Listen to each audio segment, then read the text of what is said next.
Satnam Aloha, everyone. Welcome to the live stream. And if you could put your name and where you're logging in from, that would be great if you want.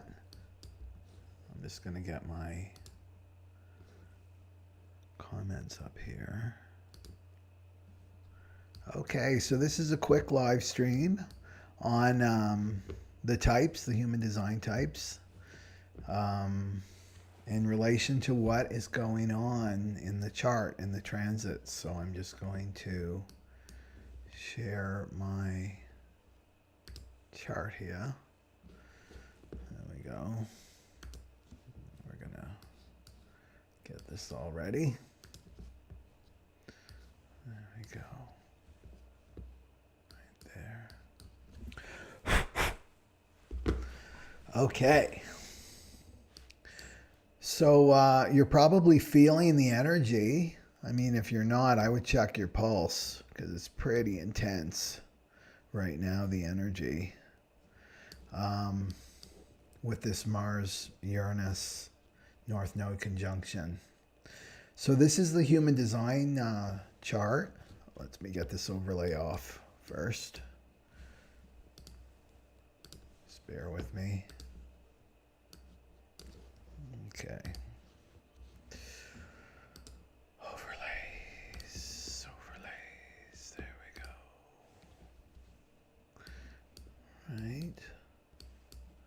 So Uranus is affecting the nervous system. I'm really feeling that. It activates the nervous system. It activates the brain, but it's the higher functioning of the brain. So you should be receiving insights, or you have been receiving insights for a while now. But nature really helps with calming and soothing the nervous system, you know. So go to nature, not to alcohol. That's where most of humanity goes to soothe their nervous system. Go to nature. Nature really, really helps to ease that tension. So it's all about expect the unexpected during this time that we're in right now, and it's all about getting you on the right track that I talked about in my last video through the 12 zodiac signs, right? So here's the chart as of today. Okay, so we can see right away, just get me out of the way here. We can see right away that I want to make sure that you see my mouse.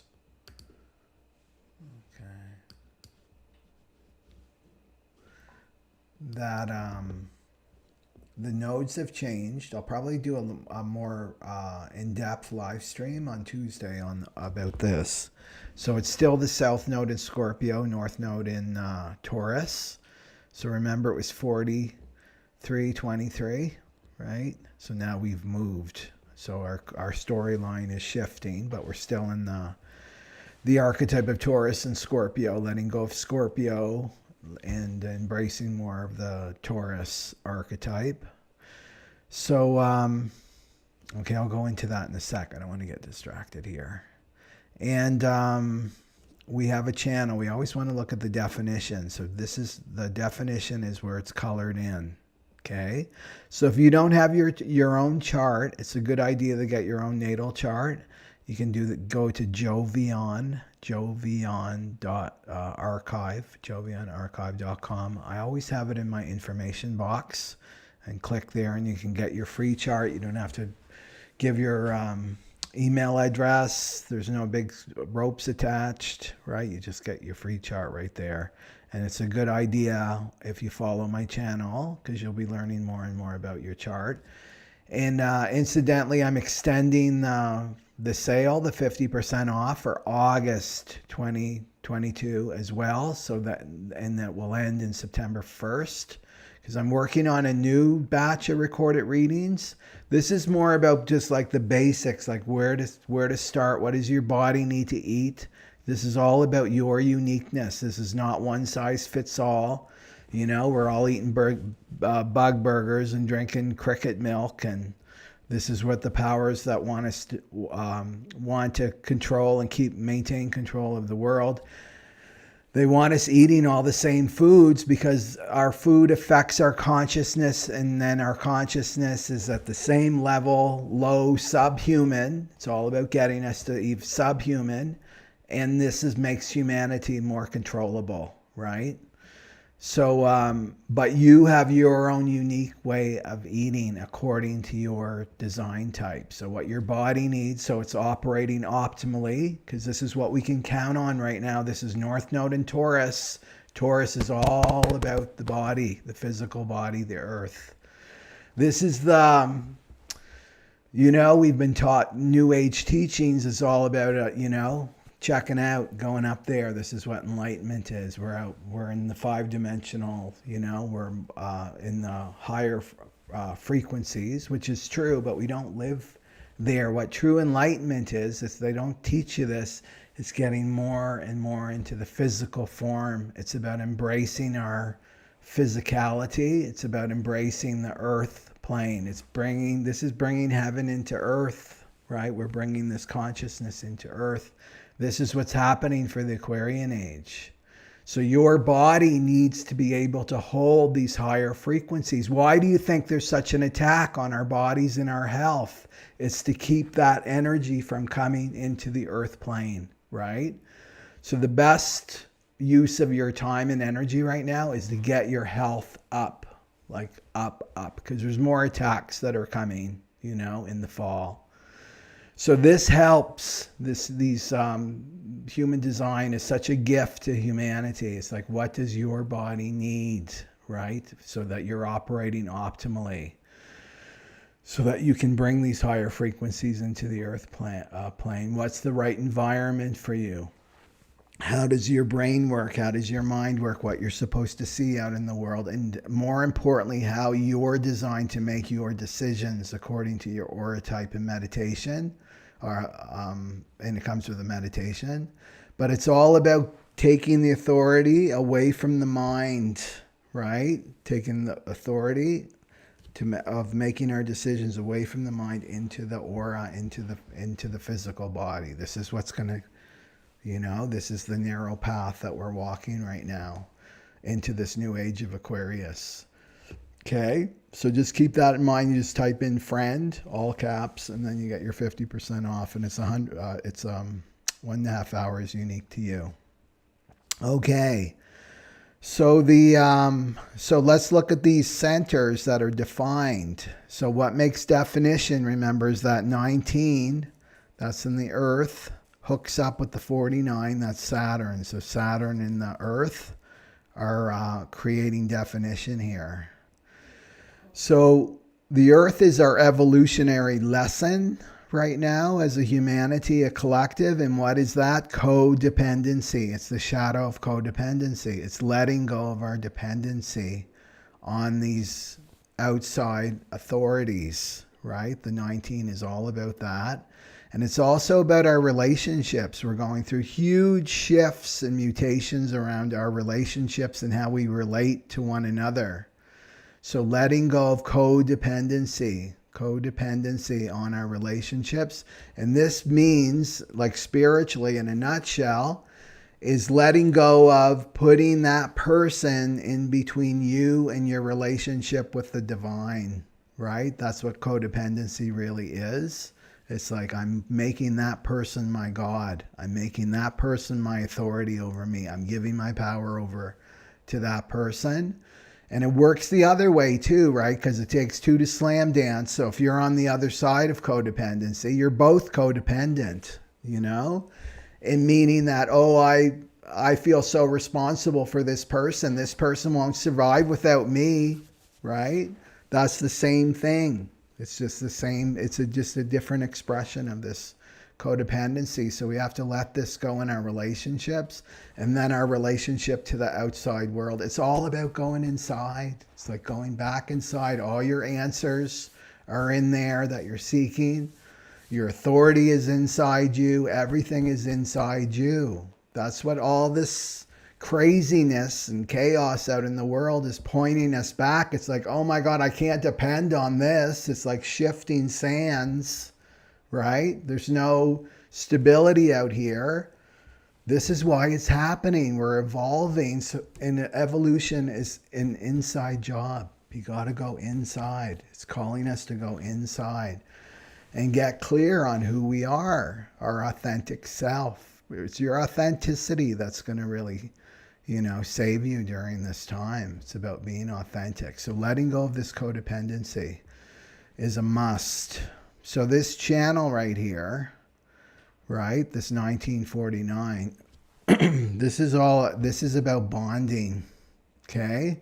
So this energy is really calling us to get clear on ourselves, like who we are, what our values are, and then it's how are we going to contribute to this new earth, the creation of this new earth through our communities, right? This is all about family. It's about marriage, right? It's about bonding with other people. That's how we survive, right? Is bonding. And this is what the chart is saying, and the energy is showing us that it's time for us to make those correct bonds. So what's happening now is what I see in my observation with working with people and just what, in the external world and my own experiences, that people are letting go of these karmic relationships. There's a disentangling of these karmic relationships that we've been in. Okay, this is Scorpio self-node, and Scorpio just wants to cling, right? Scorpio wants codependency. I need that person. I can't survive without them. It's karma, and it's getting disentangled now, right? So, where was I going with that? So why? It's because we're being called to go to our correct relationships, the relationships that give us emotional fulfillment, that are not seeped in karma. Those relationships where we have similar values, right? Oh, I value family. I value community. I value kindness. I value purpose, right? Whatever that is. And then we're aligning with these new relationships. And they're not about, oh, you're the same as me, right? We agree on everything. It's like, no, there's still differentiation in our relationships, because as Aquarius, it's unity and diversity, right? So we're still diverse.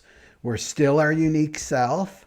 But what brings us together is our values are the same. So we may be doing things a lot differently as individuals, but our values are the same. Taurus is all about your values. What do you value? And value is about long term, what's going to last a long time. I'm a Taurus sun, so I totally get this. Like, I would rather spend a ton of money on one thing that I know is going to last a long time rather than just going with the trends, right? And getting something for cheap that's not going to last for very long. This is Taurus. That's how Taurus looks.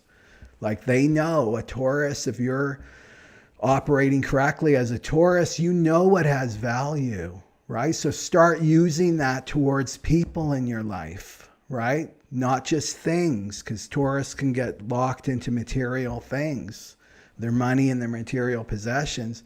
Start looking towards people, right? Use that energy, and it's like, that person has value for me. That's going to be a long-standing, sustaining relationship, right? Not these like, oh, he or she looks good, right?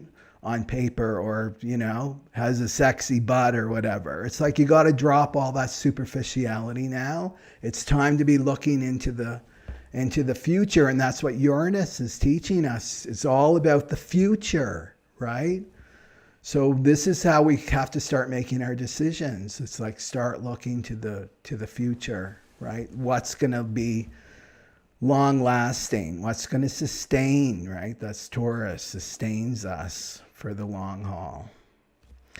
And the 33 too, right? In the sun position here, that's all about remembering that you're a spiritual being having human experiences. It's the shadow of forgetting why you're here on the planet, forgetting that you have a purpose here, right? Forgetting that you have value, right? Back to value, that you have value, and your value is found in your authenticity. It's not given to you from the external world. The external world is not going to value you until you value yourself, right? So this is the energy is showing us that too, right now.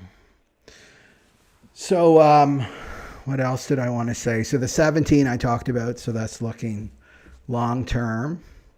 And yeah, this channel is showing us that it's time to get real, you know? No more wasting time anymore now as we come closer into the Aquarian age.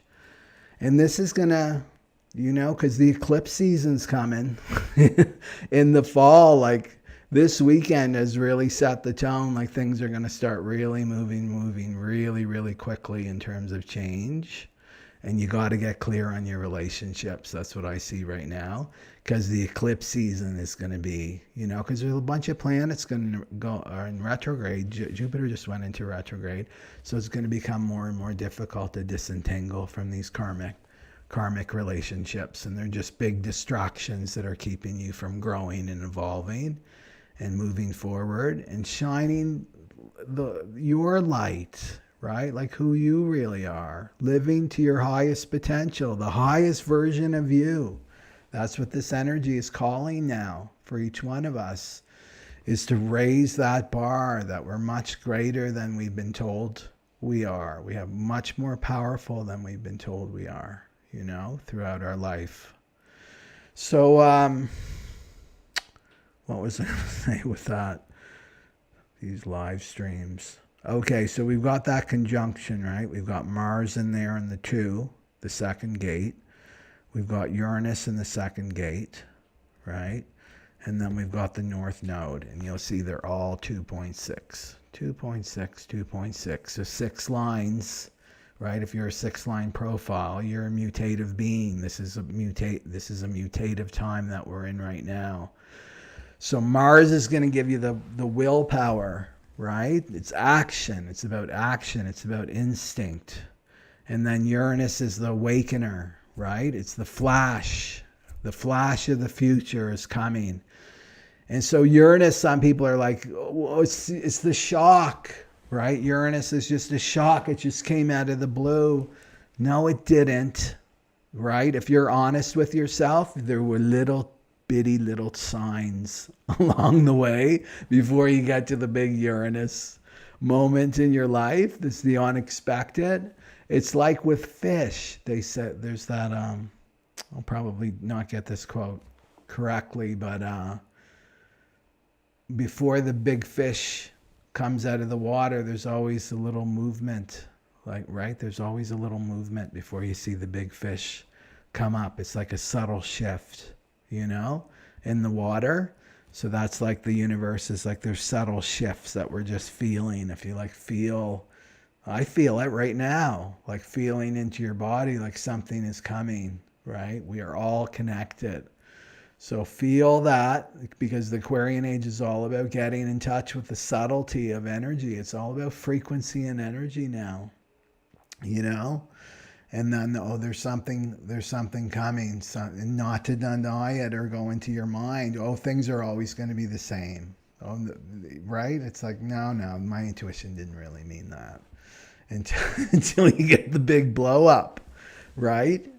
And then you have to change, and you're forced to change. It's like, you want to do the light as a feather method for change and evolution, not the 2x4 method, right? I see people here on this island getting pummeled by the 2x4, and they're so stubborn, right? It's like, as a projector, right? The projectors understand. It's like we are not getting the signals, and that signal's getting louder and louder and louder, right? The projector is like, I've gotten used to this. It's like sometimes you just got to sit on the hill and watch the train wreck, right? Because people they're not open to any kind of, that's the mind and the ego, right? Not open to any kind of guidance or feedback, right?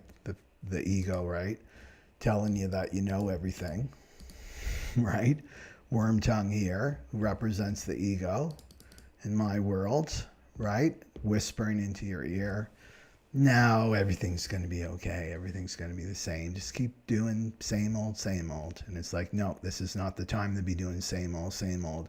It's about being flexible and alert and sober, right? Eyes open to what's going on in your world. This is Taurus. It's in the material world now. All this change is going to come through in the material world. Also, I wanted to say about the ego too, because I talk about he, right? He, ego. Ego is that voice in your head, but it sounds like you. It actually has your voice. So this is how, we have to really start to discern what is coming from our intuition and what's coming from the ego. And I've got a great video on that, the 5 signs of listening to the ego versus listening to the soul. So if you want to watch that video. So it sounds like you, right? And it's been right there from childhood. So we believe that this ego, this is the real virus right here, is the ego, right? That we're letting go of for the Aquarian age, right? And so before things go away, right, disappear and dissolve, like the fall of the Roman Empire. If you look at things that are in decay, there's always this moment of insanity, and it's all about clinging, trying to cling to that, maintain control and clinging. Well, the ego does that too. It gets worse and worse and worse as you come closer and closer to your authentic self. And this is why I'm bent on warning people that this is not your friend. New Age teachings will teach you that, but New Age teachings you got to discern because it's been infiltrated by the ego. New Age teachings. So this is why we need to go inside and know ourselves first. Like, who am I? What's my frequency? And then it's easy to discern what's lies and what's truth, right? And what's ego and what's coming from my intuition, right? So I want to be warning people about that. Ego is no amigo, like Yogi Bhajan said. Okay, so let's go to the 2. Okay, so that's the second gate. So this is the second gate, and I talked a lot about the second gate in my last video with the 12 signs. It's the shadow of dislocation. So this is this feeling of I'm lost. And it's just a perception, right? By the mind. That's the shadow. I'm lost. I made a mistake. I'm not where I'm supposed to be, right? It's also this gate, because each gate is in the mandala. I don't have an image of the mandala here, but it's part of the quarter of civilization.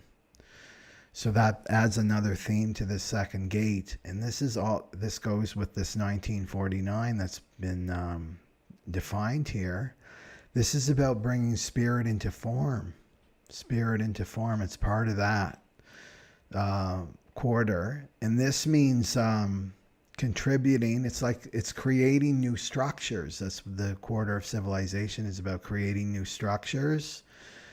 New structures to replace these old structures that are going down for the Aquarian age, right? Our educational system has to completely be revamped. The way we raise children has to change.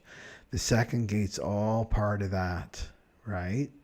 It's all part of contribution, like how every person, there's no excess. Do you know what I mean? Like in terms of people, there's no useless eaters. What the elites say are useless eaters.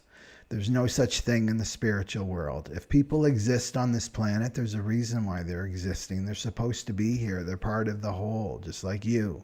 Everybody in your world is not a useless eater.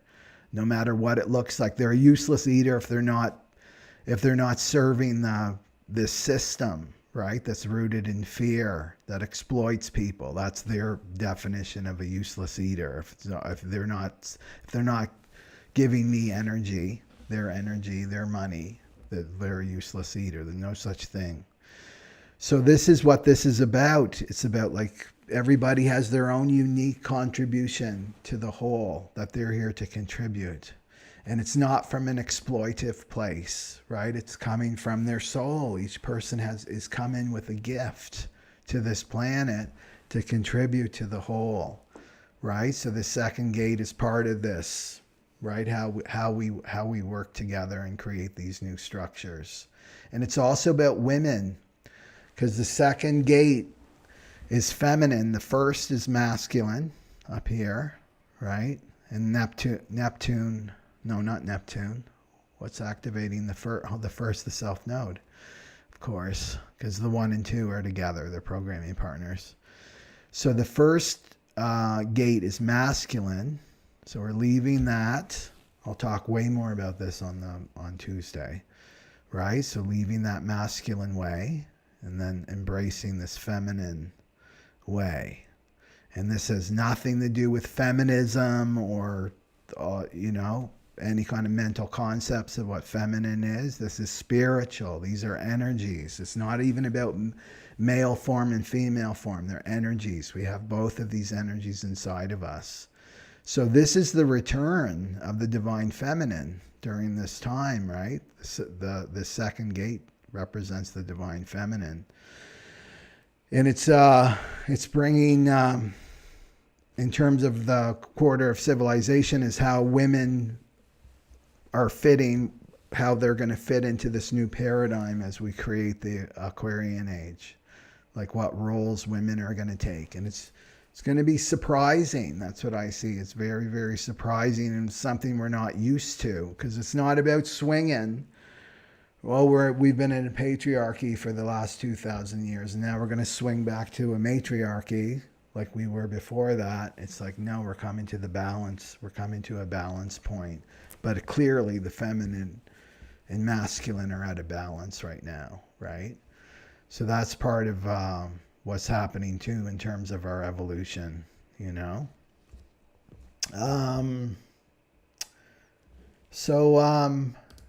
The second gate is also connected to the magnetic monopole. So in the chart, and I talked about this in my last video, that's our magnetic monopole. So this is like in the sternum. It's in the sternum area. So it's a monopole. It means that it attracts. It doesn't repel. It attracts experiences to you. Keeps us in the illusion of Maya, right? This is our direction. It's our compass. It's natural to us if we just let go of the mind, right? And surrender. This is about surrendering to life, the second gate, and knowing that you know exactly, right? It's all that wisdom is already inside you. So it's about embracing this, right? During this North Node in the 2, and Uranus and Mars are activating, and the North Node's activating where you're supposed to be. What train track are you supposed to be on? So if you're on a train track, that's not your train track, right? You're with some karmic relationship, and you're on their plan, on their train track. Well, Uranus now is going to be like switching you to another train track. So it's best not to, if you've been on it, I don't think there's going to be any shocks. I think the shock will be all the pleasant surprises. But some people that have been clinging to their mind and refusing to change and shift, they're in for a rude awakening, right?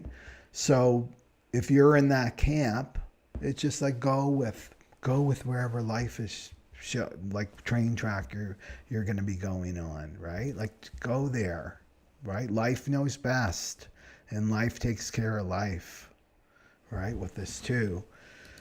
So this is the magnetic monopole. So that's the driver in the limo. The limo is you. That's your physical body. The passenger is you, the greater awareness, right? Who you really are, beyond the mind, right? And you're just observing. This is the I am, right? Observing life and letting the driver, your magnetic monopole, take you where it needs to go. So this doesn't mean because some people can get into,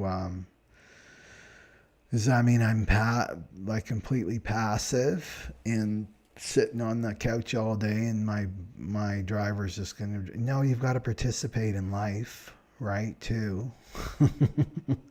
But it's it's just it's surrendering to life. It's like this cats. I feel like cats are really, all animals are such amazing teachers, but cats are amazing teachers too.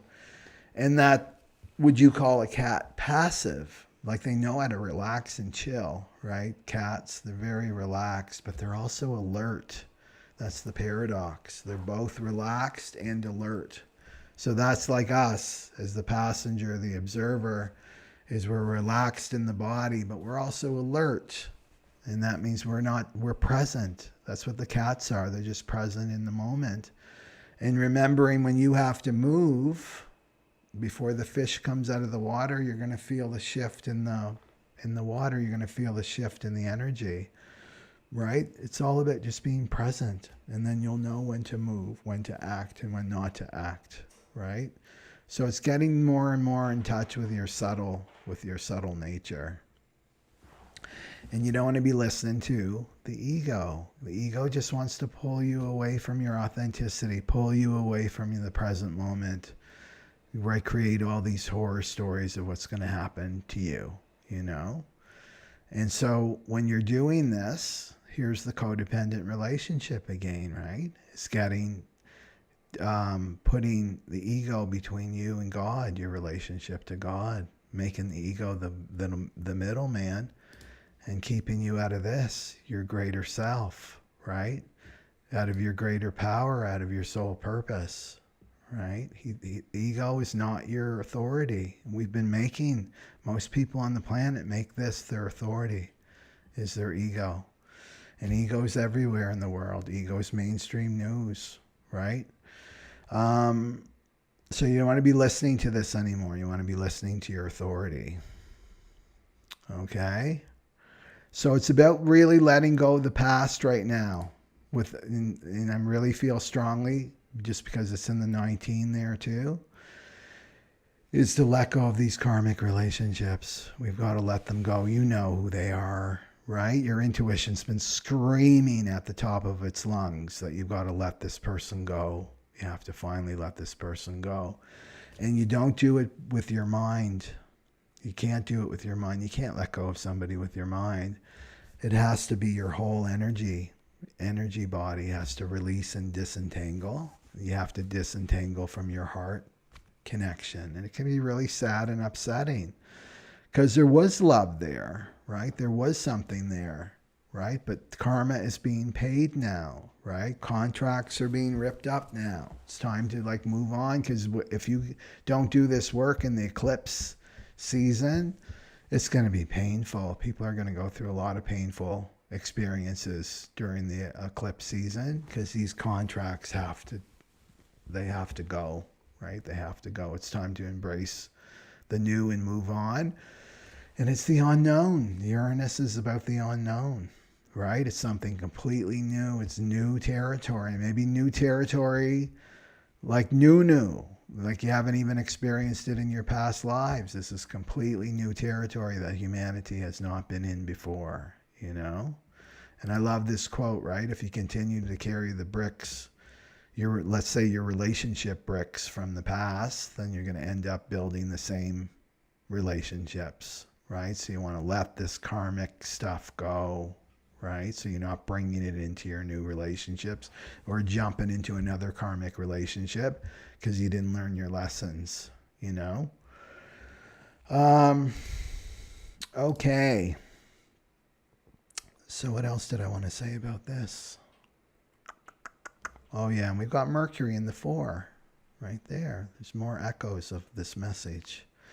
And this is what we're thinking, what we're communicating. It's in the 6. You see it's 4.6. Whenever you see 0.6, it's like, oh, this is huge.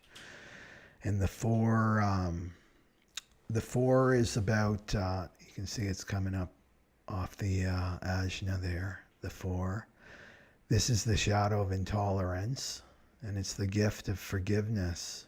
So, right? It's all about forgiveness. So forgiveness, because the ego doesn't want you to let go of these people, right? This attachment to people, especially if they hurt you or you perceive that they hurt you, you know? The ego wants revenge, right? That person needs to pay for what they did to me. I'm going to make them pay. It's not a trust in God. It's not a trust in the divine, not a trust in karma. Karma will take care of that person. You don't have to worry about that. That's not your job. But when you do this, when you won't let these karmic relationships go, you're still in this trap. You're trapped. The greatest revenge of all is to live your life and be happy. That's the greatest revenge, and let these people go.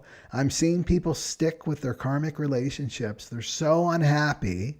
They're miserable. They have been for years. They're not valued and they're not treated properly. Why are they sticking around? Because they want some money, right? This is how the ego gets you, is with material stuff. Well, you've invested so much. You deserve like half of this money of this person, or or the house, or the material possessions. But it's a trap. These are the traps that we're in right now, right? It's like your ultimate freedom and ultimate prosperity is to live as yourself and be happy and to live your life well, right? That's true prosperity. So don't get into these. This is the devil energy right here, is this ego. We're so in this devil energy, right? It's you need to get what you deserve, and at what cost? Like what it does to you. Because whatever you're sending out, it's going to come back to you. It's to let go, cut your losses. I'd rather be happy. I don't want that person's money. I don't want these material things. Self-reliance, that's Taurus. Right? I rely on my own self because I know everything's coming from inside here. So it's not coming from out here. Everything is coming inside me when I value myself. I can attract that prosperity to me. I don't need to be in some kind of karmic relationship, right, to get my material needs met. This is what I'm seeing out in the world, right, where people are getting trapped with this they owe me, right? BS from the ego. Okay. So let me just acknowledge some people here, and then we'll get on to and hopefully you know your type. So if you don't know your type, scoot over to jovianarchive.com and get your free chart, and then you can join in. So no, I'm Kevin in Vietnam, and Jen, of course, from Vancouver Island. Natalie from Toronto. We got some Canadians. Massachusetts, corruption, Satnam. Sparky, Satnam. From Los Angeles, Satnam. Yeah, it is, isn't it? Nazanin. It's very intense. Yeah, processing the whole day. Satnam Karen. I know Karen's from New York. Satnam Paige. Oh, yeah. See, Paige, I hope tree time was refreshing for you. It totally was. I got wiped. And this is the thing with me.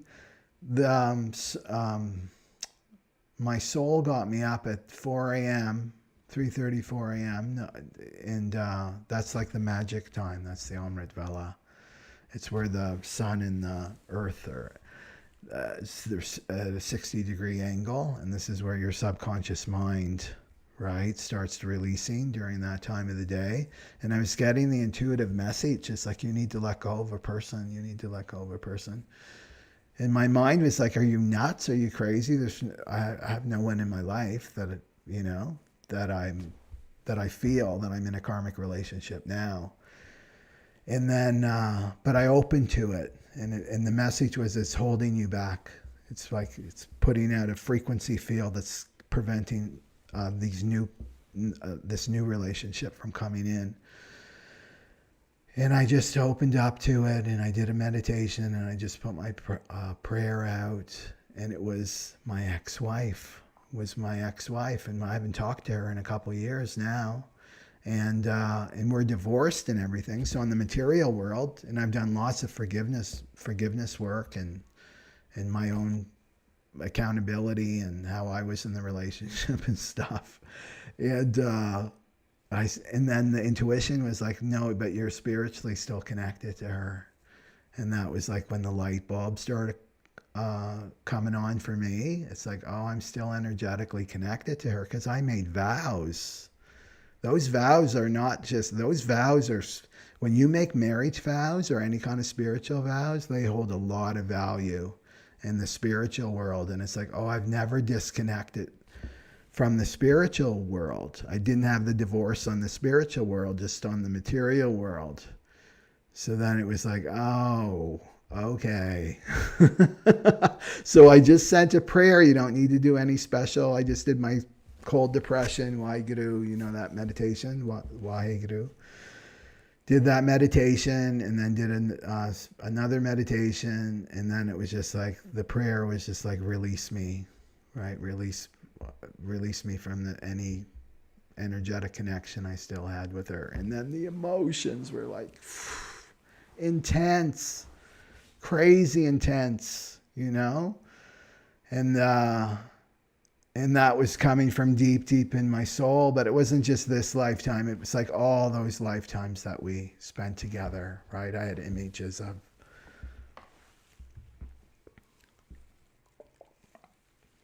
of all of our lifetimes. And finally separating, right? With love, though. It was all with love. So, of course, like the next day, when you do that kind of energetic work, your body, it's like your body has to catch up with it. And I so felt like my body was just rattled. And it was like, I need to be with the trees. So I went to this great forest reserve and just let it go. And it was very, very, very, very healing. So this is the thing, right? And I consider myself an aware person. And it was like, that was my Uranus moment. It was like, what?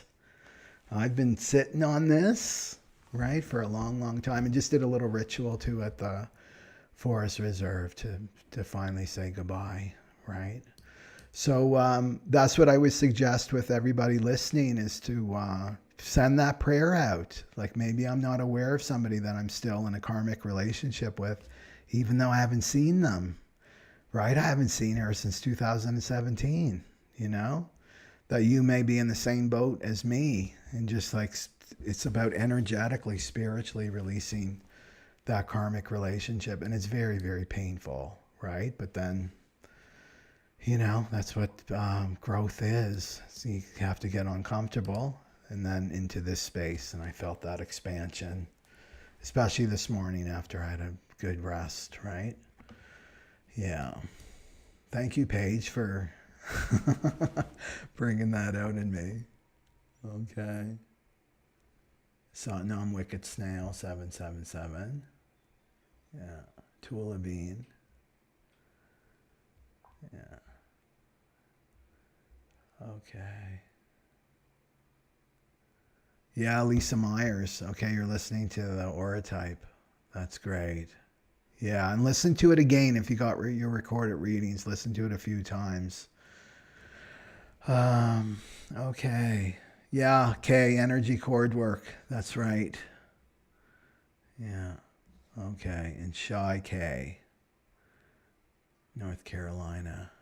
Okay. And Tula Bean, of course, and Teresa, Satnam. Okay, so everybody knows their type. So there's the types here.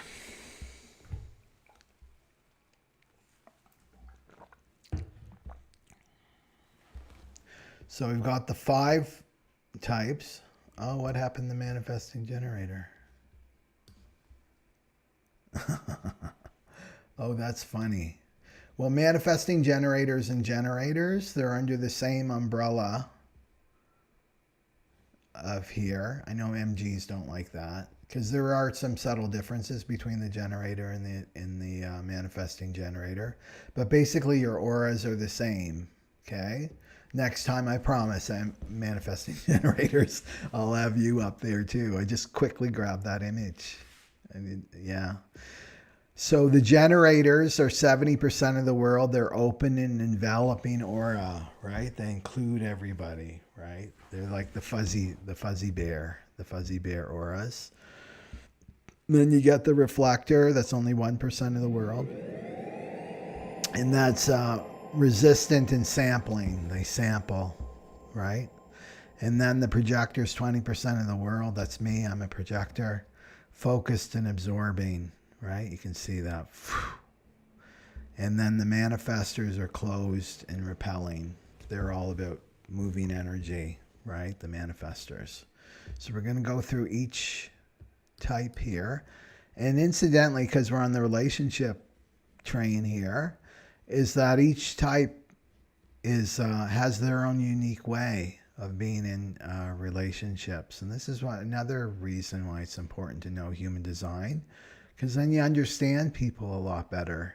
And then energetically, it's more correct. And now, especially entering into a relationship, right? Like projectors have to be invited into a relationship.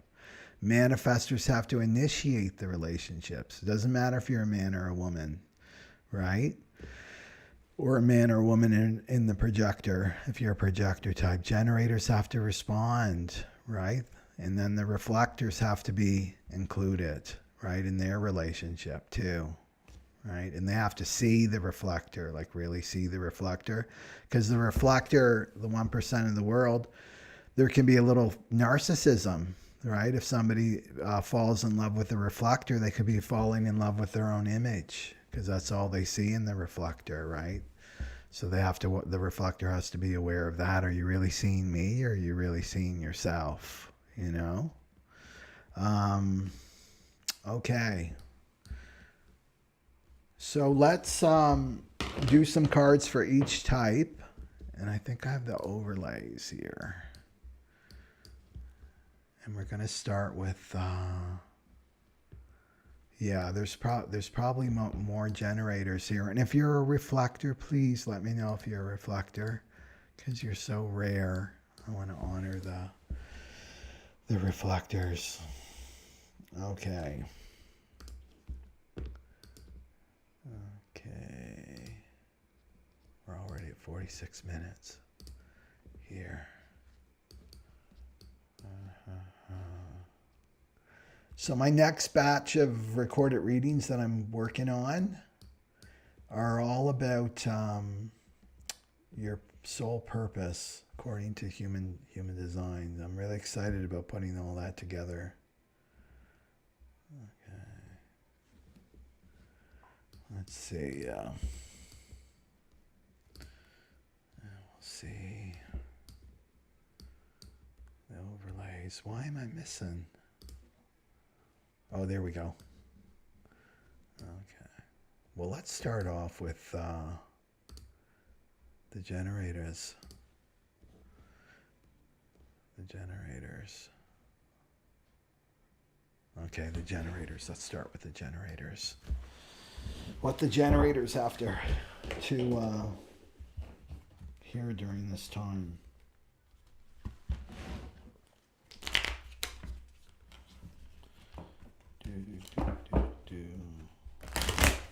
So remember, the generators are here to respond to life with their sacral, with the yes or no. And they attract opportunities. Out of all the types, they're the ones that are attracting, constantly attracting.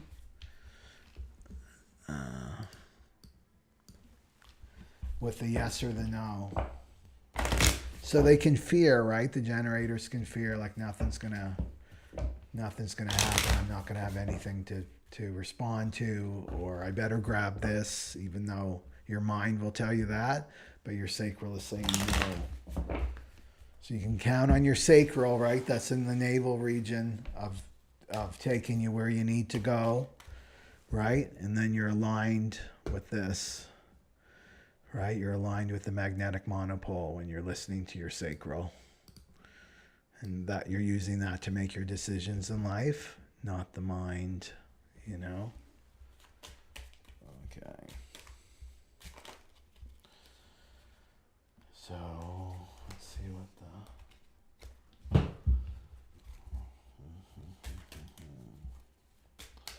the generators need to hear.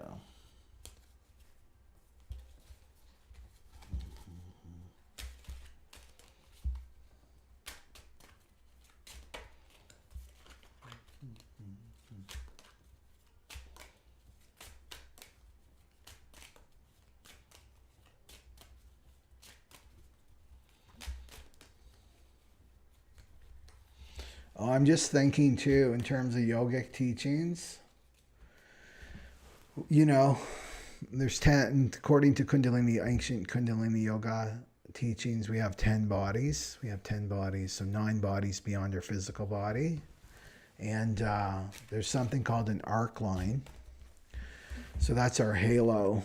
If you've ever seen religious pictures, right? You always see the halo. That's our arc line. So we have this arc of light that goes from earlobe to earlobe. Well, women have another arc line, and it goes from nipple to nipple. So women have 2 arc lines. So this holds, right? Your intimate partner. This is for I see the purpose of it too, is like bonding between the mother and the child. Like there's this connection between the mother and the child. But everyone that you've had sexual relationships with, right? You hold them in here, right? In this arc line. So this is why it's difficult for women, more difficult for women to let go of men, their partners. It's because they're holding them here, right? So there's a specific meditation. I want to record it. And get it on my website, but it's clear. It's called Clearing the Arc Line. I'm sure if you Googled it, you'll find it. It's this. Maybe if you practice Kundalini Yoga, you know this one. This clears your arc line. So this and all the karmas here, right?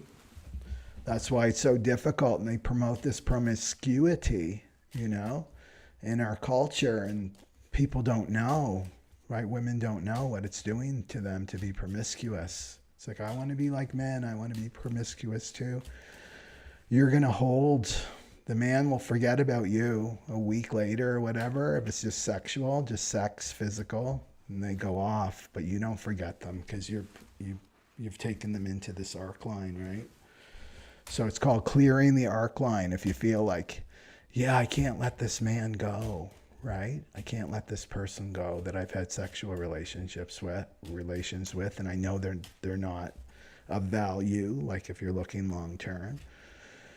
It's to do this meditation that will really, really help to release them from your arc line,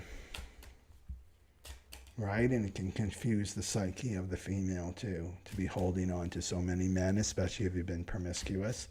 Not just you being promiscuous, but maybe you've had sexual relationships with somebody that has been promiscuous. Because you're not just sleeping with that man, you're sleeping with whoever that other man is sleeping with. It's like a big orgy, right? And it could just be the two of you energetically, right? So it can really mess you up. So clearing the arc line for the women.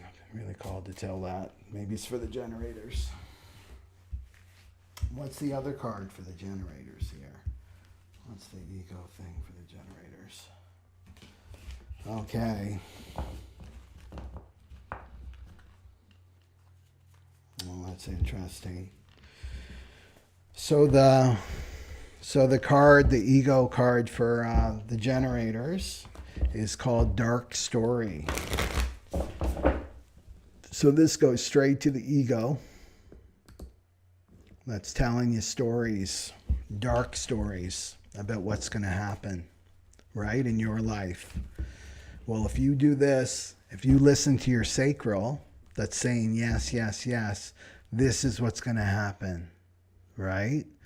So if you leave that relationship, how are you going to survive? You'll be out on the streets. You'll be homeless. The ego is, the thing about the ego, it's not very creative. It's telling us it's telling us the same things. If we actually sat down and we're honest with one another, like humans, and talked about all our fears and our worries, you know what we'd realize? They're all the same, because this is the same. The ego is the same. It's telling us all the same things, all the things to fear, right? So this is what it's showing you, is that you're listening to these dark stories, and this is keeping you from moving forward in your life, right? It's keeping you paralyzed, not wanting to make a move. Let's see what the other card is here. So you want to nip that in the bud. Don't listen to the dark stories. The ego doesn't know what's going to happen, right? The ego would like to manifest that to happen for you, you know.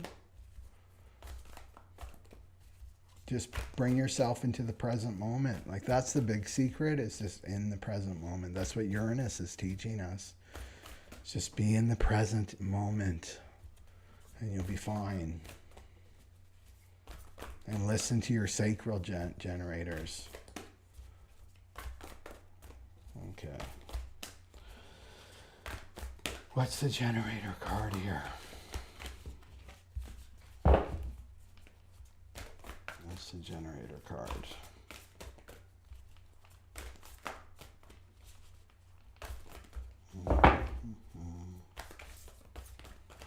Responding. And the dark story is just going to make you frustrated. That's when you're not operating as yourself. Okay. Is that the one? Light of Earth. Okay. So it feels, oh, you got this one too. Oh, I didn't even see that one jumping. So you got the 8 of Air, that's the 8 of Swords, so that's the mind. And the Knight of Earth, the Knight of Pentacles. And you can see that she's holding on to her pentacle. Okay. So the dark story is really about this 8 of Swords. And this is about victim thinking. So doubting yourself, getting into states of confusion. Okay, with the 8 of Swords. And typically it's with the traditional tarot, she has a blindfold on and then she's surrounded by the 8 of Swords. So she feels trapped, but she can take off. She could take off that blindfold and actually see that, oh, I can just move through these swords. So it's creating your own mental prison by listening to the ego telling you this dark story of, well, what if this happens? And the world's so unstable. What if the financial system goes down? And how will I survive? And what will I do? I better hoard all my money, right? I better do this. I better do that. And hoarding, if you look at money, look to nature. Look, right, Taurus, look to nature. Look at water. When water becomes stagnant, which is like hoarding onto money, right? Fearing that no more money will come to you. What happens to stagnant water? It gets really unhealthy, doesn't it? It's about moving, right? It has to move so the new can come in. There's this constant flow of prosperity, right? If people learn that, right? It's about like letting this flow and trusting that more will come when it's needed, right? Then it would just activate this prosperity for all of us. Prosperity is sharing, right? It's sharing. So not to listen to this. Well, I better hoard my money. Money's not your God. We're letting go of this codependent. We can get codependent on money too with this 19, right? Oh, money's my God. As long as I have a bunch of numbers in my bank account, then that's going to take care of me. It's like you got to let go of codependence on money too. Anything, any external form out there, you got to let it go. It's about getting alignment, right? Uranus aligned with your divinity. That's what's going to take care of you, not money, right? So letting go of what really watch generators, what your ego is telling you, what dark stories or what's the ego telling you? Because we're creating a light story now, right? As we create this new earth. And then you've got the Knight of Earth. And so this is connected to money, right? So being organized, being responsible, being supportive of other people too, you know? Because money is a symbol of value, right? I pay my rent. It's like appreciation. I pay my rent. I value where I live. I value this beautiful place that I live in. I appreciate living here.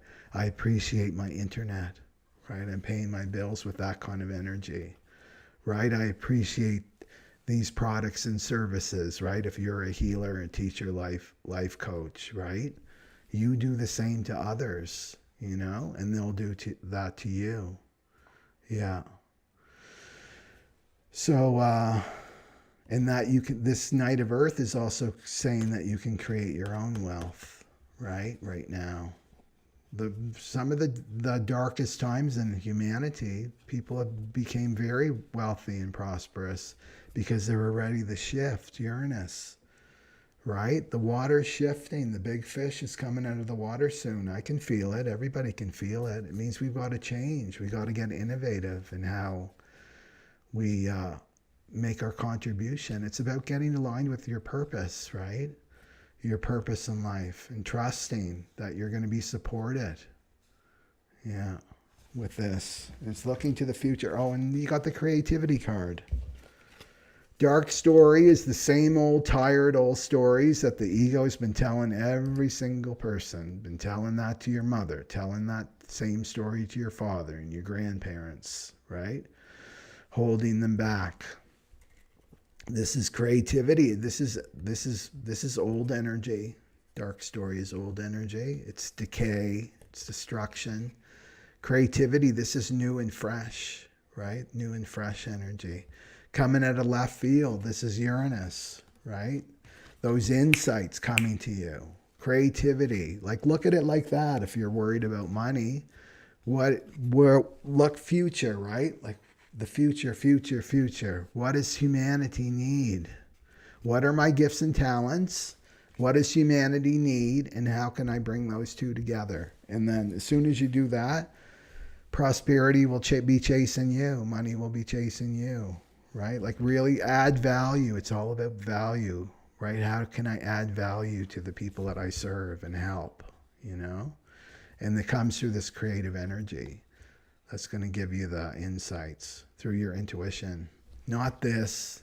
Ego is just old, right? Well, this is what you do. You have to manipulate. You have to become soupy sales and be inauthentic. And so, right, it's all about competition and, you know, dog eat dog world. And you gotta do what you gotta do to survive. You want to get out of that consciousness, right? And this is with creativity. Yeah.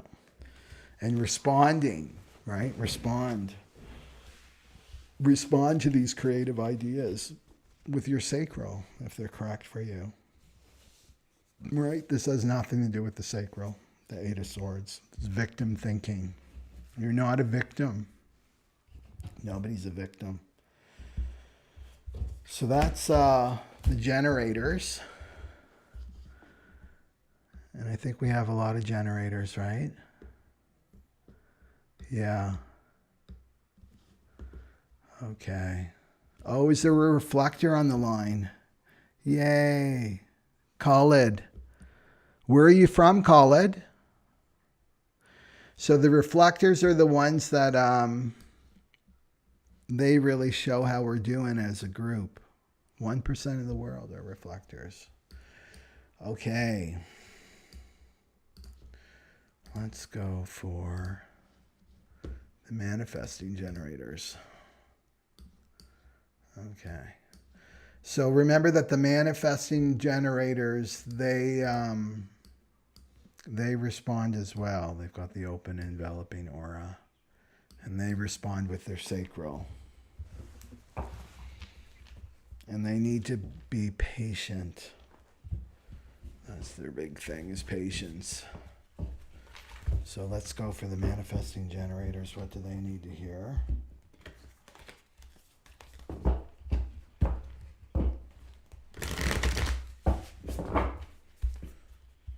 They need to hear the manifesting generators.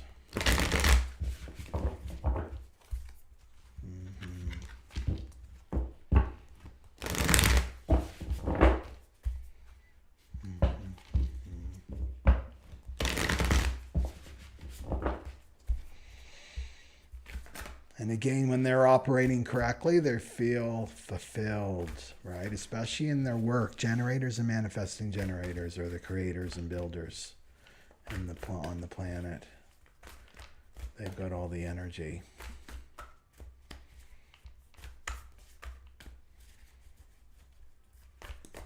And they're the ones that the dark forces want their energy to build and create a dystopia. Like building your own prison, basically. Not only do you build your own prison, you pay for your own prison too. Right? It's greedy. Okay, what do the manifesting generators need to hear? Oh, we got a theme of money here. Theme of money. Can people relate to that? Are people having money fears?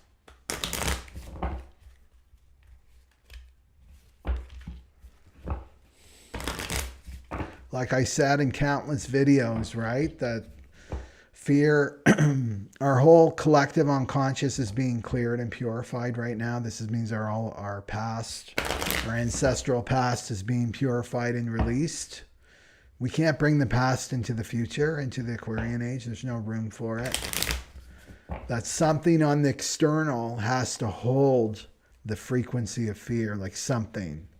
And the something on our planet, it's called money.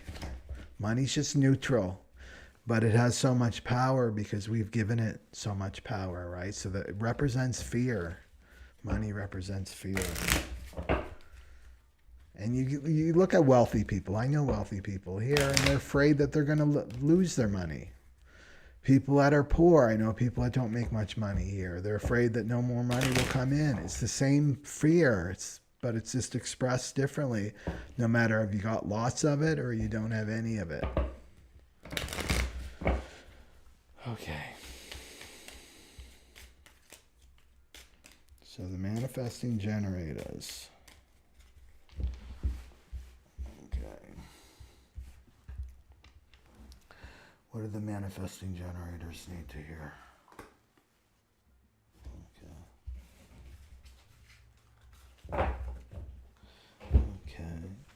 So the manifesting generator's got the sacrifice card, and that means trying to do God's job. So trying to save people, step in and fix people. Manifesting generators not listening to your sacral response. And that's a great way to look at that. Like, what's my sacral saying about this person? Asking for, maybe called you up and asked for help. You even have to go there sometimes, right? Especially if you're a teacher, healer, life coach. It's like, what is your sacral saying about this person? People can do a really good talk, Yeah, I really want your help. I'm going to quit this time, right? I need this and I need that from you. But you got to go to your sacral. The sacral will tell you your truth. The truth about it.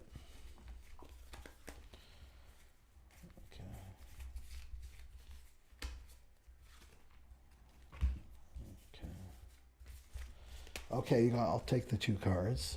So you got the Five of Earth right there, the Five of Earth. That would be the Five of Pentacles in the traditional tarot deck. And it's about poverty consciousness, for one thing. It's lack, it's worrying, right? It's worrying. So it's often depicted as two figures and they're outside of the church, and there's like the light and the warmth of the church, but they're walking by, they can't see it. So you can see what the manifesting generator is feeling left out. Feeling left out.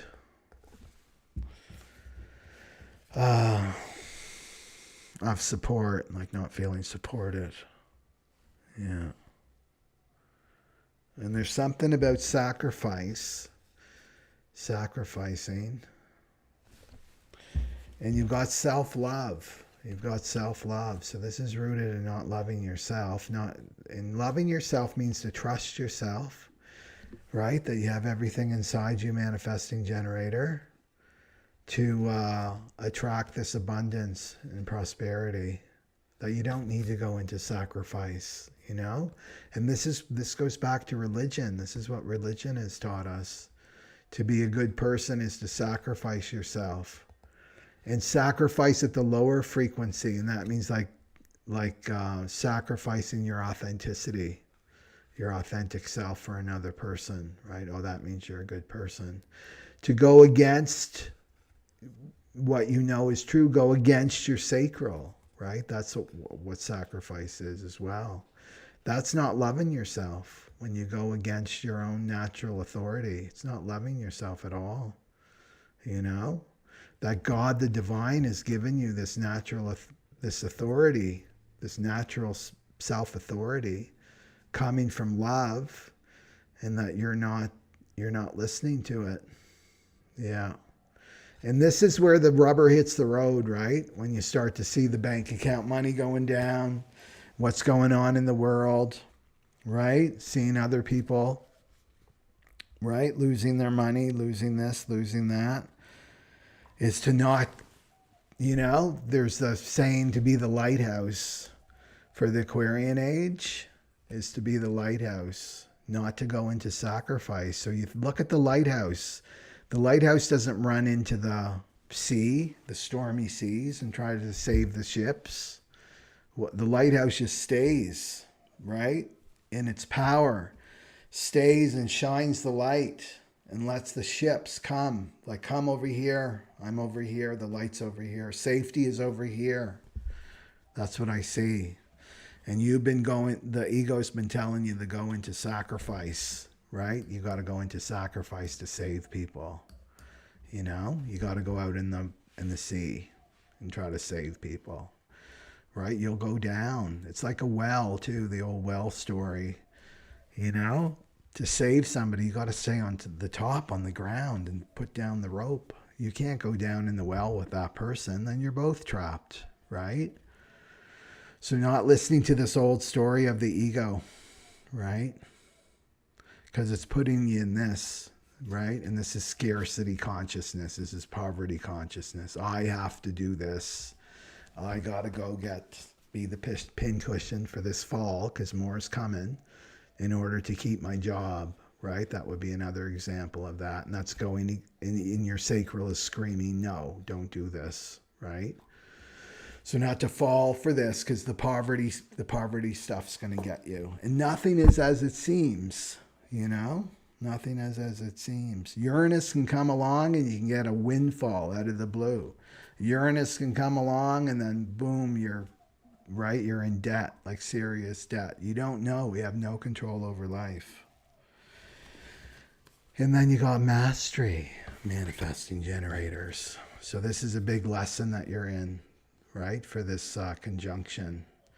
And mastery is like knowing that everything comes from inside you. That's all your resources are from in here. The ancient word for money was talent. It's called talent, right? That your prosperity is coming from your own talents, your own skills that the divine has given you. Yeah. Anything else to say here? So just mastering the fear that's coming up and just feel it. Sometimes these fears are coming from our ancestors, right? Money fears. And stay in that frequency of love. Yeah. And knowing that everybody is in God's hands, no matter what it looks like. Everybody is in God's hands. Everybody's paying their karmas. Everybody's in their spiritual lessons. Yeah. And that's the thing, when we start obeying our authority in human design, it can be scary because it's like, where's that response? If you're a manifesting generator, where's that response going to take me? What's that person going to say to me if my sacral is saying no, right? And they want to borrow all this money from me, but my sacral is saying no. Right? How am I going to handle that? These are the tests that we get in, Because sometimes when you start operating correctly, you can't go to the mind with some excuse and why, because you don't even know why. It's just you're obeying this, that it's correct for you. And often you'll learn down the road, it's like, oh, I'm so happy that I said no. That person borrowed money from somebody else and never paid it back, and right, kept borrowing more and more money from people, and it keeps the people from learning their lessons, right? We can't fix people, and we can't take on their spiritual lessons or their karmas too, so you just don't know. Okay, that goes in there, and this goes in here. Okay, and let's go for the reflector. And Khalid is a reflector. Yay, we got a reflector on the line. Okay.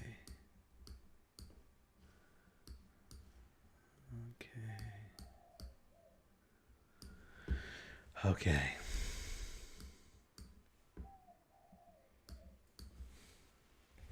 It's all about going away from the status quo right now, you know? Moving away from the status quo and groupthink. And human design is really teaching us in this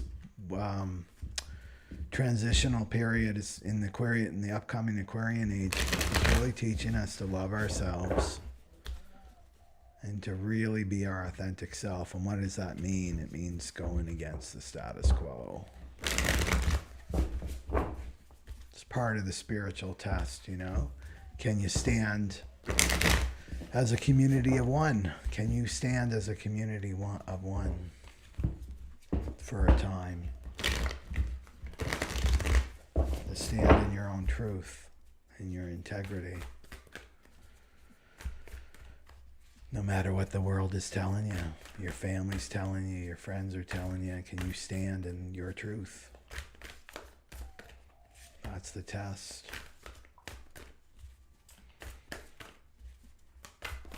Okay. So we're on the reflectors. The barometer for the group, the reflectors. So their big fear is that they're invisible, the reflectors, right? That the group won't see them, won't invite them in. They need to be in a group. Reflectors need to be in a group. The barometer for the health of the group, of the community. So you want to be in the right community, reflectors. And you want to be following the moon. Just Google moon phases. Right? You want to be following the moon. You want to learn about astrology because that's your ruler, is the moon. Oh. Okay.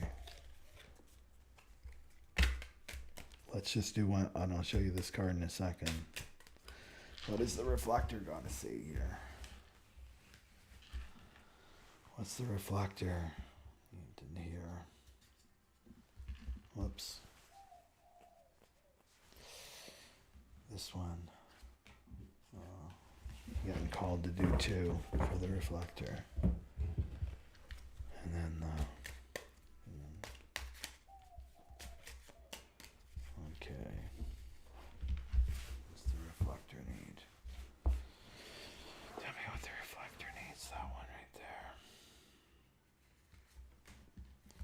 We got lots of cards. Okay. Freedom. So, for the reflectors, the ego is telling you to hide. Is to hide. And remember, this doesn't have to be literal reflectors, like, oh, I'm hiding in my apartment and I'm not being seen. You can hide in groups, too. You can hide in a group, you know? Subconsciously keep yourself hidden in a group, pretending you're somebody you're not, right? Not showing up as your true self, reflector. And playing it small, not letting your light shine, you know?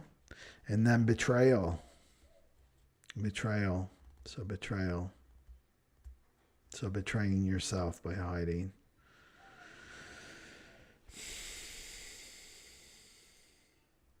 and not following your intuition, right? That's betrayal. It's not following your intuition. Okay. And then it's connected with the Ace of Water. Right there. The Ace of Water. You can see the little girl holding the cup and the angel behind her. So this is about love of the self, right? Ace of Water's love of the self. It's emotions. It's falling in love. Ace of Cups is falling in love. It's listening to your intuition. And in terms of your this is relationship too, right? It's somebody offering their cup to you. Yeah. So reflectors may be getting a relationship offer. So like I said before, I don't know if you've heard this about reflectors in relationships. Have to really make sure, because their identity is constantly shifting with the moon. It's just how they're built, right? They're like, who am I today? That's your big question. Who am I today? Who am I today? And I'm here to be delighted, and I'm here to be surprised. When you're not operating as a reflector, you feel disappointed all the time. So your partner needs to know that about you. If you're looking for somebody that's the same old, so every day is the same, never changes, then I'm not for you, right? You got to let people know that are offering their cup, and to make sure that they're seeing you and not some idealization of themselves, right? Because you can reflect back to that person and they can't really see you, but they're just seeing them, right? The good parts of them, and then blowing it, because the reflector blows and magnifies these qualities. There could be you could attract a narcissist, right? And then in relationships, two reflectors is you got to wait for the full cycle of the moon, right? To know if that person's correct for you, and not to betray yourself. Don't be pretending. We do this all the time in relationships because we want to be loved. We pretend we're someone that we're not, you know? Yeah. And letting that person know, here I am, and then every day, like, you're this new person. And some people will love that, right? And they want to be with a reflector. They want all that change, you know?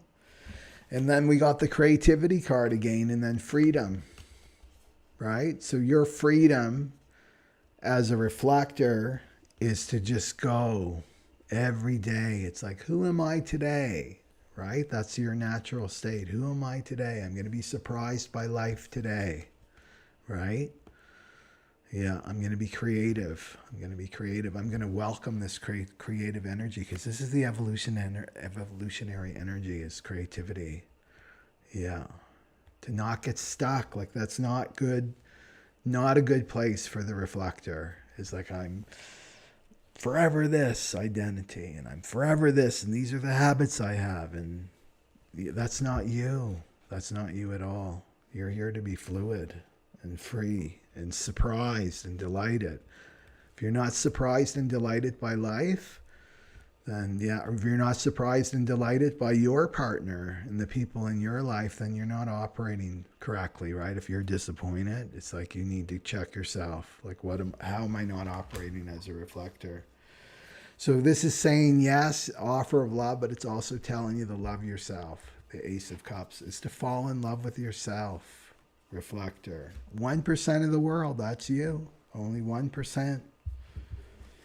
I rarely meet reflectors. Okay. For this, especially with Uranus, Mars, and North Node, I mean, you got to let go. None of us, no matter what your type is, we can't hold on. We cannot. This is like the tsunami coming in, you know, of energy that we have to let go and trust that that wave is taking us somewhere awesome, you know. Okay. And let's go for the manifesto.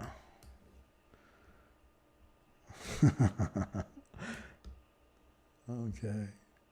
Oh, good. Khaled's a reflector. Yeah. I love how we already know our design. You know what I mean? And what we're drawn to.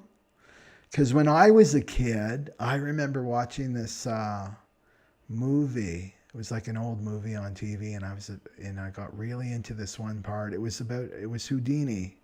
It's a movie about Houdini. I forgot who played Houdini. And so he was tied. He was doing his trick, right? He was tied behind his back, and I remember he was like, there was a mirror. It wasn't a disco ball. It was some kind of mirror light, and he was so focused on this. And I think I was like 6 or 7 years old, but I'll never forget that. It's like I was so into like his focus. He's so focused, and that's what a projector is, right? We're so focused, we can just like laser beam in on anything and just really, really focus, especially with information. It's like we need to unlock, right? We need to unlock these secrets, right? And we can get so one-pointed. It's very masculine, right? The projector, really, really focused on one thing. But it's like you, Khaled. He says that he was obsessed with characters that could copy other people's abilities. Yeah, that's right. The chameleons. Imitators, right? Like Catch Me If You Can. You would probably love that movie if you haven't seen it. That was a good one for a reflector to watch.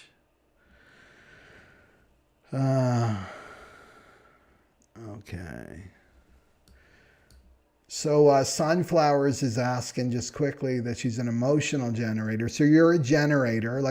It's like, you know, your emotions are your authority, or your authority. I'm just talking about strategy. So that's another animal right there, right? But you're a generator. So just listen to the generators. I'll go into that in a later date. Yeah. The wave is tough. It is.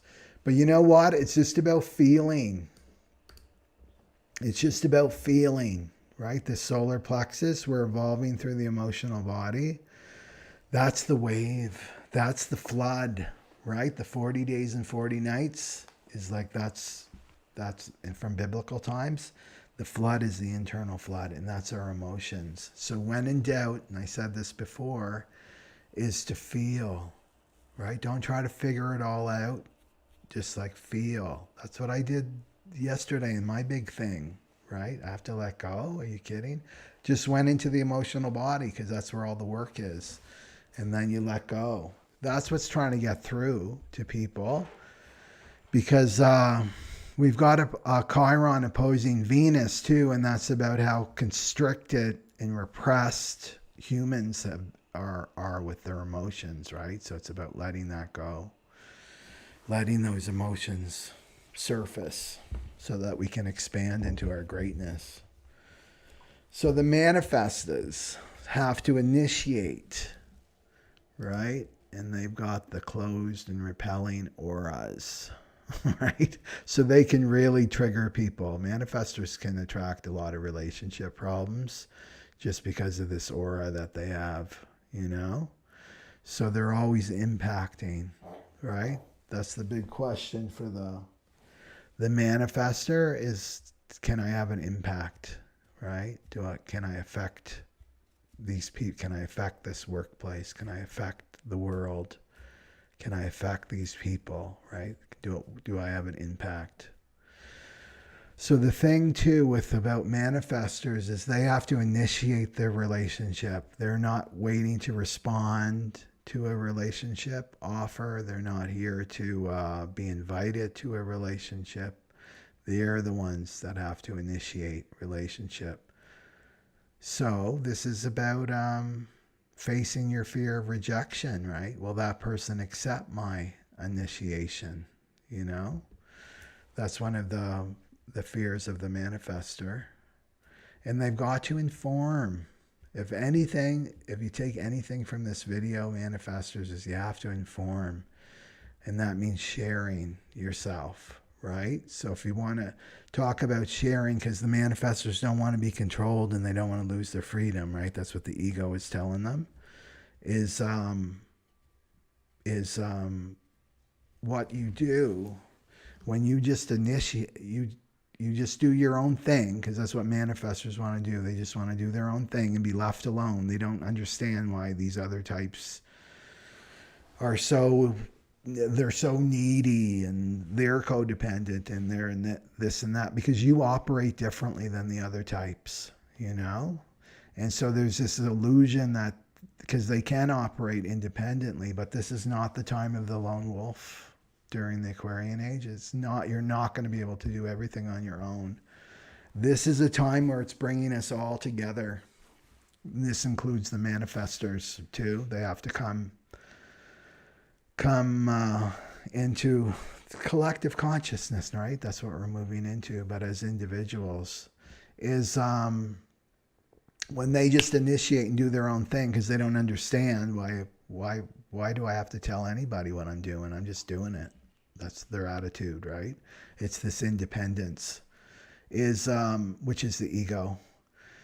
Is they end up burning bridges. They end up creating lots of relationship problems because they're not considerate. That doesn't come naturally to them to be considerate of other people. And that means informing. That means sharing. This is what's going on for me. I'm sharing. So if you want to share, like overshare, that's what I would say to the manifestors, like swing the other way. And it's like, I'm just going to overshare and talk about all kinds of stuff about what I'm doing, what I'm up to, right? Not keeping any secrets from anybody and overshare. And what that does is the resistance of others comes down, right? And this brings you peace. When you're angry, because that's the non-self, angry or depressed, you're just riding rickshaw over everybody energetically, right? And the manifestor refuses to see the impact they have on other people, right? They don't see it. Like, I don't have any impact on you. Do. Energetically, you have impact on other people, right? So you want to inform and that share and talk and communicate. That's all you have to do. And then the barriers come down because that's what you want, or those barriers. This is the resistance that you've been met with when you don't operate correctly. And this is what makes you angry, because you're not informing. You're not sharing with other people, right? You're burning bridges. You're creating all kinds of relationship problems, and you're angry and you're wondering what's the hell's going on. Well, this is what's going on. You got to just start sharing, right? And the resistance comes down. And then you appreciate other people too that share with you, right? So you see how important it is to understand how our auras work and how they all work together, right? To bring harmony. This is going to bring harmony to the earth, right? This frequency. What else did I want to say about manifestors? Yeah, the informing is, I mean, if there's anything, it's informing and sharing information about yourself and knowing that you have an impact on other people. And that's a good thing to do too for a manifestor. It's like you get an idea, right? Divine inspiration that's coming to you. Start writing down who will this impact, this decision that I'm about to make. Who will this impact? Who will this affect? And you start writing down the people, and you'll be surprised at how many people that decision will make. Because you're a manifestor, you're going to affect all those people by the decisions that you make, you know? Just to realize that it's about taking accountability, and then you just start sharing, and then peace comes, and that's what you want, is peace. Yeah. Let's see with the manifestors. And only 10% of the world are manifestors.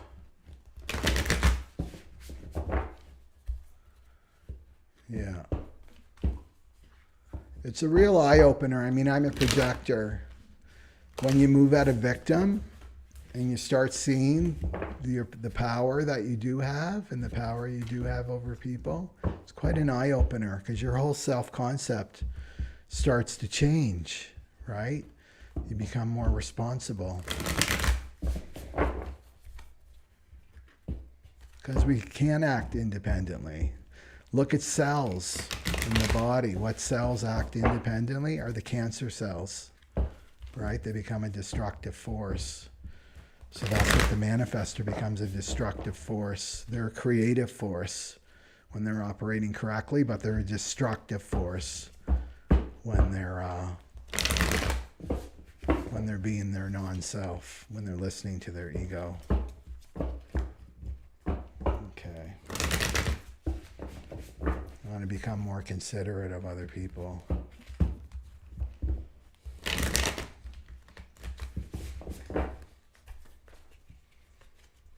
Now, it can swing the other way too, you know, where you become way too concerned with other people, but that's the non-self too. It's a healthy balance, you know, but oversharing, go that route first. I'm oversharing. I'm going to start oversharing. And you'll be amazed at how the resistant walls, the resistance in life that you're meeting will just start to crumble. Okay, what do the manifestors need to hear?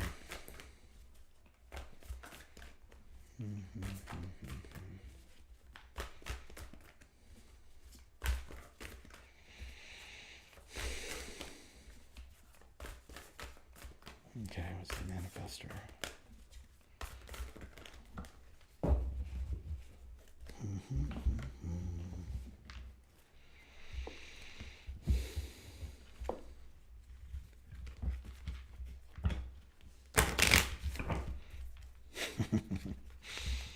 I just want to get one more card just to see, yeah. It's a manifestor.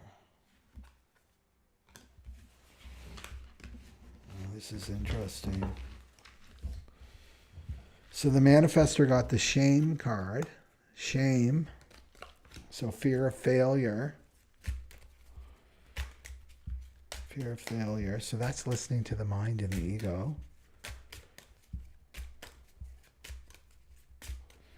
And remember with, and this is, it's telling me that you've got feelings of shame already within you, manifestors.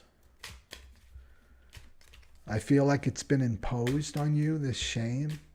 That's how the abuse cycle works, right? Is the abuser projects their shame energetically onto the, I don't like to use the word victim, but you know, the person receiving the shame, right? Because we're not victims. That it needs to be released, this shame. And it's around this idea of failure. There might be a fear of failure for the manifestor. Yeah. But I really feel like it's, you know, the shame wants, because we're going through this huge emotional purification work. And this is one of the 6 primal wounds of humanity that the manifestors that are listening, this is the 3rd wound of shame. Right? And it's about making a mistake, maybe making a mistake in your relationships. There can be fear of that, right? But it's bringing up these old, I feel like strongly that it's just old feelings of shame that go back to your childhood that want to surface. And then the ego does not want you feeling those feelings because, you know, you can't even see them. Right? The ego is way down there because you grow and evolve through your emotional body. So you got to feel, you have to feel those feelings of shame. And you may like, what are you talking about? Like manifestors, right? Don't try to control me. You're not the boss of me. Open. Just about opening, right? Opening your mind. It's like, okay, if there's shame in me, then, right? And especially if you have problems with addictions to people, addictions to substances, addiction to distractions. It's all about keeping you distracted from these feelings, right? And there could be shame around making a mistake, right? Feeling like a failure. Yeah. And this is what the ego is telling you, right? But there's no such thing as a failure. This is especially true, manifestors, if you're a third line profile or a sixth line profile. You see that 33.2? If you've got 0.6 or a 0.3 on the black side or the red side in the natal chart, then you have to deal with this energy. So that's going to be doubly so for the manifestors. Because you're here, you're designed, right, as a third line, sixth line, to make mistakes. That's how you're designed. So your aura is about, as a third, sixth line profile.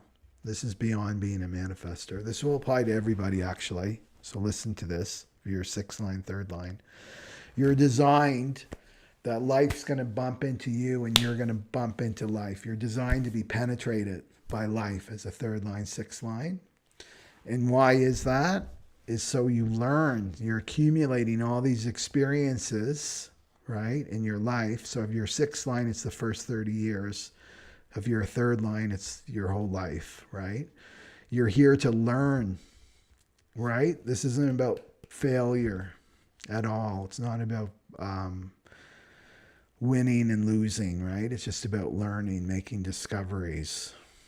And you make those discoveries and then you share with other people, right? So your big thing that I tell sixth lines and third lines is like, celebrate when I made a mistake today. I learned what didn't work today. That's what this is about, what you're designed to do. I learned what didn't work. I'm so excited. What didn't work. That's your gift. And then you pass that on to other people and that helps them. Oh, I did this. I tried this, at this point in my life and it didn't really, it didn't come to anything. That person's going to appreciate that. They're learning from your life experience. So there's no shame in that at all. It's like, don't say, oh, what mistake did I make? I'm a failure. I failed again at this. It's like, no, what did I learn from it? Oh, I learned that doesn't work, right? It can make you really pessimistic, third lines and sixth lines. So this is the ego trap that you're in with this Mars-Uranus conjunction. This feeling of shame is holding you back from initiating something, right? You're going to initiate something and then the ego is like, oh, you're a big failure. You made a mistake this time. What do you think is going to change, right? Whatever lies that worm tongue is telling you, right? Keeping you from initiating. And then you got intuition, the intuition card. So divine inspiration is coming through you to your intuition. This is what you can count on. Not this. This is the ego, that voice in your head that sounds like you, that's been with you since you were a little tiny tot. That's not you. That voice is not you at all. It's your intuition. When you're in this space that's talking to you to initiate something. So don't let this stop you, right? You're here to learn. You're here in Earth School, right? Adventure. I'm on an adventure as a manifestor. I'm here to initiate and create, right? I'm here to create things. And intuition is God's marching orders, right? You're God's employee as a manifestor, right? What's God telling you to do? Well, do it. Initiate. Well informed, share with somebody, and then go do it. Initiate it, and you'll manifest it. And then you got the Hermit card, right? The Hermit card. So that's like you can see him. He's like a monk angel. Looks like a monk with the wings, and he's got his little lantern there to be a light onto yourself. And this is saying to go inside, right?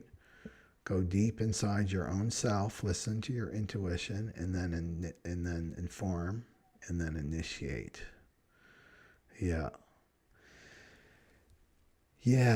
And this is being inner referenced, right? With the Hermit, you're inner referenced, not outer referenced, right? The hermit energy takes you way beyond the ego, right? To your greater self. That's your intuition, right?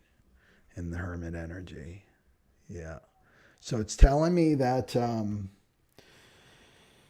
that you're being supported to listen to your intuition, right? And the only thing stopping you is this, listening to this, giving your power over to him and not to your greater self. It's that easy, right?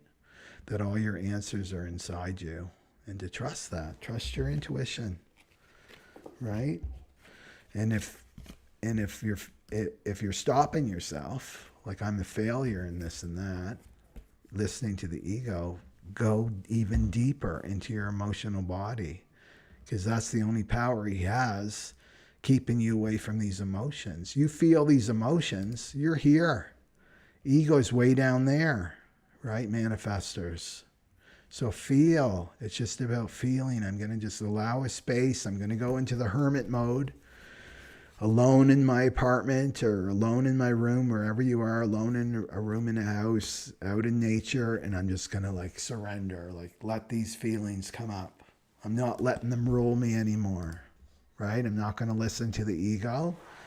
And the only way why the ego has power is because I'm trying to repress these emotions. I'm trying to keep this shame down, right? And then you let it go, and then he's got no power over you anymore, you know? And there's no such thing as a mistake. And you got your intuition there. That's good. Because I really feel like the Uranus is activating our emotional body for sure. Okay. And last but not least, the projectors. Yeah.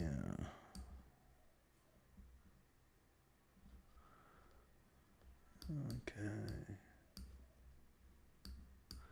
Oh, I just want to read what Jen Goodwin, are you a manifester? Oh no, you're an emotional generator. Okay. Ra's the founder of Human Design. Ross, because Ra was a manifester, ego manifester. Ross said technically manifestors don't have to inform to manifest, but it can be a very lonely road if you don't. Yep, that's right.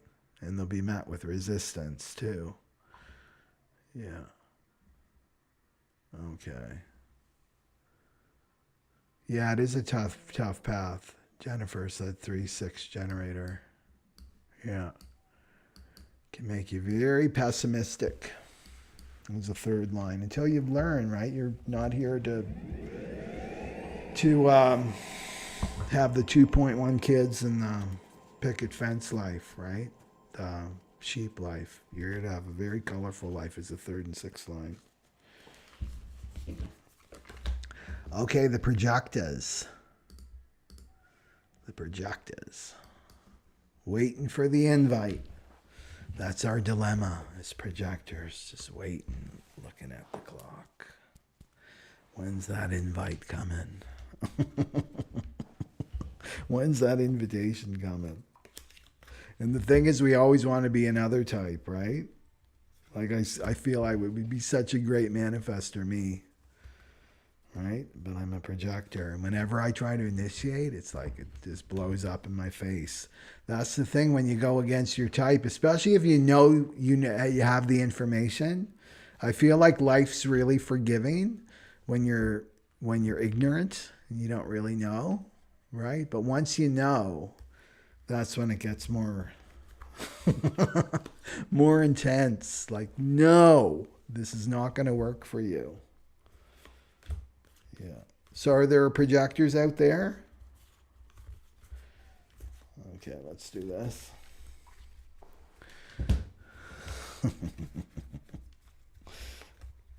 Okay.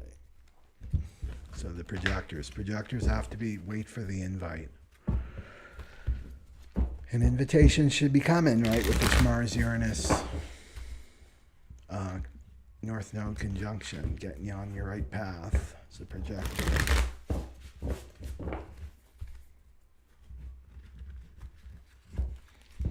But continue to be loving yourself and studying, pursuing your interest, your passions, whatever they are. Okay.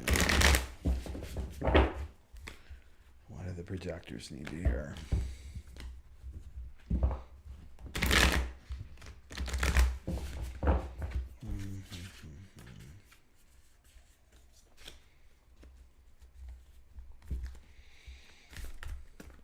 And recognized, right? Projectors have to be recognized and then invite it. And then that other person's aura is open to you and it's a go. It's a green light to go ahead. Right? If you're getting lit up, you got to be lit up. Okay.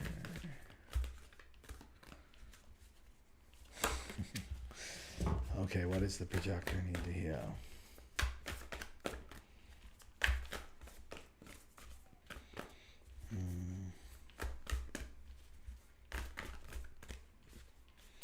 What's the projector need to hear?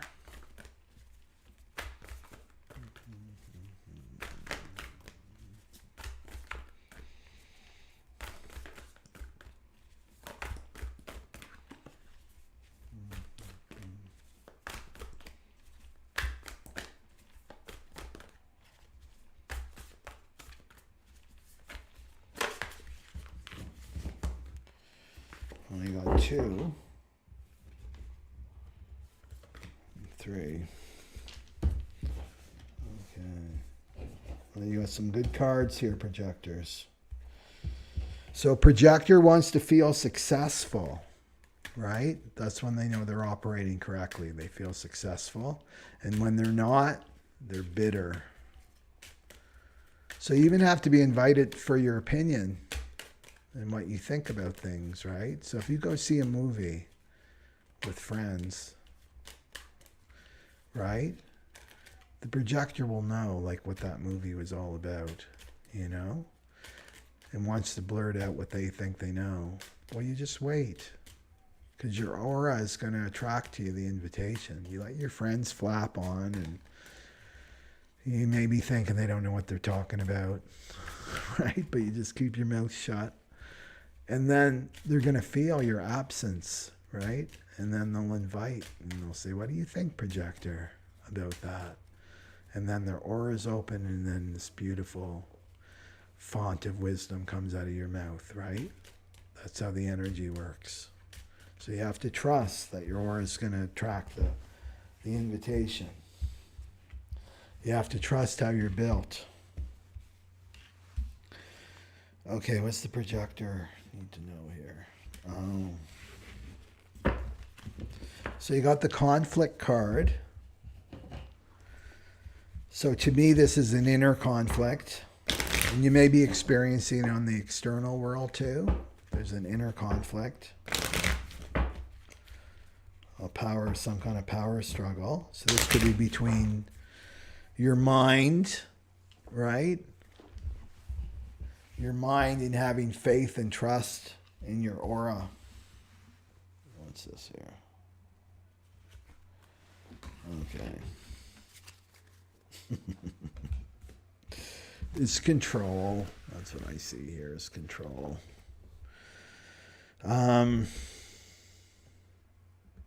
And then you got the let go card. It's about letting go. So letting go of this conflict and power struggle you're in. And you got the awakening card. That's the hanged man in the traditional tarot deck. You can see him like upside down with the time. There's the time thing, waiting for the invitation. And there's a purpose to the hanged man, right? Because, this card too, it has it. You see the little halo, that arc line I was talking about. It's enlightenment. It's seeing things from a new perspective. Hanging around, right? That's the hanged man. But it's about your awakening. And then you've got the King of Wands. I just pulled this card up for myself today. And the King of Wands is, you can see him with the wand by the tree, right? It can be the Queen of Wands too, if you want that. If you're female and you prefer that, King or Queen of Wands. So inspirational, charismatic, innovative. And then the Six of Fire. There's your word, your key word, success. Success is being successful. And that's being recognized. This is the projector card. Yeah. I feel like both of these are projector cards. The Hangman, waiting for the invitation. Waiting. And then the success, right? And recognition, self-esteem card. So it's saying this is coming. And then the King of Fire, charismatic, inspirational, innovative. That is coming, but you have to let go of this power struggle that's inside you. And I feel like the power struggle is about not trusting where what life, because life is like a wave, right? I talk about all the time. Ebbs and flows. And sometimes life feels like it's not moving. There's nothing happening. That's this Hangman stage. Nothing's happening, right? When's this invitation going to come? And then suddenly everything starts moving forward, And that's the success. So I feel like to speed things along for you is to let go of this power struggle between the mind, right? The mind wanting to control and a timeline. When's all this going to happen? Just let all that go and embrace this time. That's the thing with us, right? As humans, we don't appreciate when things when it's not going according to the ego mind's way, like on the ego mind timeline. We don't like that, right? It's like, I know what it is. It's like time and money, When you're working a lot, you're making lots of money, but you don't have the time to relax and enjoy, and then you're relaxing and enjoying, but you don't go have the money, right? When we're in that state of consciousness, that back and forth, that we don't appreciate, because when we got all the money, it's like, oh, I wish I could go back to that time I was in when I had all this time and I could relax and just do whatever, right? And then when you're in that state, it's like, but I wish I was working and making lots of money. We're never happy with where we are. That's what this card is saying with the Hangman, is to really appreciate where you are now and that you're there because you're supposed to be there. If you're hanging around and waiting, it seems like you're waiting to see the gift in it, right? And look at it like that way. Like, oh, when I'm going to be really busy in the future, because you will be as a projector. People are going to be seeking you out. Projectors, you're the new leader of the Aquarian age. Your aura is going to be attracting them like a heat-seeking missile, right? They're going to be seeking you, these people, to appreciate it when you do have this time to yourself, to study and do what you love to do, right? Just to appreciate whatever state you're in now, whatever state you find yourself in, projector.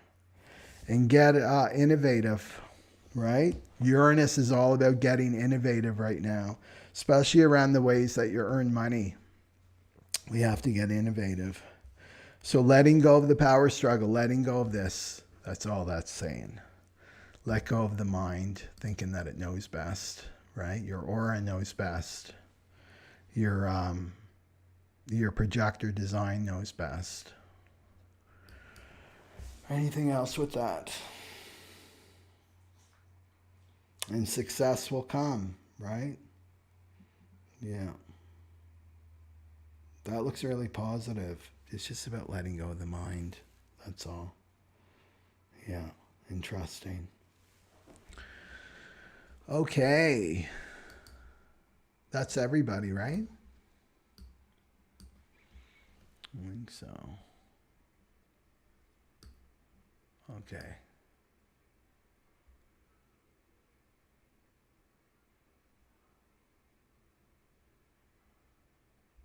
Okay.